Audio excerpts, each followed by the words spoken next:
అదొక ఊరు. భార్యాభర్తలు ఇద్దరు ఉన్నారు. వారిని దేవుడు ప్రేమించి ఒక కూతుర్ని ఇచ్చినాడు. కూతురు అల్లారు ముద్దగా పెరిగింది. తండ్రి కూతురు అంటే ఎనలేని వల్లమాలేని అభిమానం. ఆ కూతురు బీటెక్ చదువుతుంది.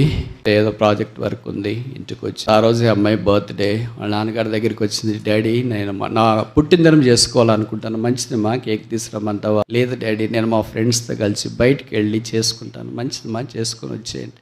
నాకు డబ్బులు కూడా కావాలి డాడీ. డాడీ తీసి కార్డు ఇచ్చినాడు. ఇదిగో కార్డు తీసుకుని, నాట్ క్యాష్. కార్డు తీసుకుంది. ఇంతదాకా బాగానే ఉంది. ఇంకా కావాలి డాడీ, ఇంకేం కావాలి నీకు? కారు కావాలా డాడీ? కారు కీసి ఇచ్చినాడు. పబ్కి వెళ్ళింది. ఫుల్గా తాగేసినారు. అందరు గంతలు వేసినారు. కేకులు ఒకరికొకళ్ళు పూసుకున్నారు. తెల్లవారుజామున ఎవరు వాళ్ళు సోద లేకుండా పడిపోయారు. ఎవరు దాన్ని వాళ్ళు లేచి ఎవరు కారు చేత పట్టుకున్న వాళ్ళు వాళ్ళ గృహాలకు బయలుదేరటానికి ఆరంభించిన. అలాగే అమ్మాయి డ్రైవ్ చేస్తూ వచ్చింది. ఆ దారిలో ఆ తెల్లవారుజామున ఎవరో వాకర్ ఉంటాడు కదా, నడిచిపోయి ఆయన ఉంటే ఆయనకి తగిలిచ్చింది. కింద పడ్డాడు, చనిపోయాడు. పోలీసులు వచ్చినారు. ఈ అమ్మాయిని పట్టుకున్నారు. స్టేషన్కి తీసుకెళ్లారు. ఓ దినాన్ని తీర్పు వచ్చింది. అమ్మాయిని బోన్లో నిలువబెట్టారు. ఆ జడ్జి గారు ఉన్నారు. అమ్మాయి నువ్వు యాక్సిడెంట్ చేసావా? చేశాను. ఆ వ్యక్తి చనిపోయాడు. నువ్వు యాక్సిడెంట్ చేసిన దాన్ని బట్టి, ఆయన చంపిన దాన్ని బట్టి నీకు 10 సంవత్సరాల కారాగార శిక్ష. పక్కనున్న లాయర్ అడుగుతున్నాడు, అమ్మాయి చదువుకుంటుంది, కొద్దిగా శిక్ష తగ్గించండి. 10 ఏళ్ళు అంటే బీటెక్ అయిపోయిన తర్వాత చల్లకపోతే బయటకు వస్తే ఏం ఉద్యోగం వస్తుంది? ఎవరు పెళ్లి చేసుకుంటారు? ఎలాగైనా తగ్గించండి. తగ్గిస్తేనే 10 ఏళ్ళకి వచ్చింది. ఇంకంతకంటే ఏం తగ్గించండి. కోర్ట్ హాల్ అంతా మౌనంగా ఉండిపోయింది.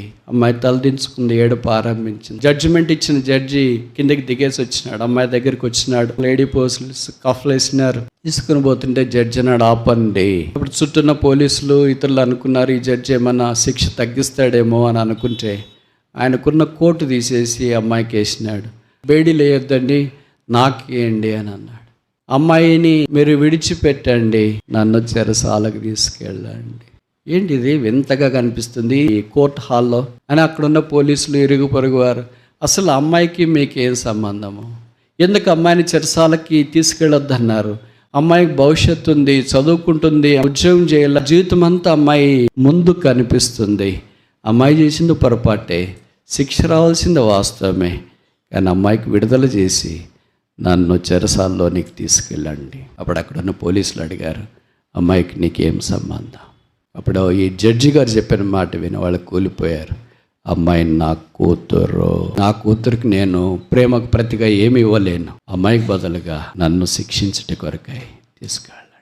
మనం కూడా పాపాన్ని బట్టి శిక్షార్హులమై ఉంటుంది. మన బంధకాలు, డ్రగ్స్, గంజాయి, సినిమాలు, రకరకాల బంధకాల చేత శిక్షార్హులమై ఉన్నప్పుడు ఆ శిక్ష భరించట కొరకై లోకనాథుడు యేసు వచ్చినాడు.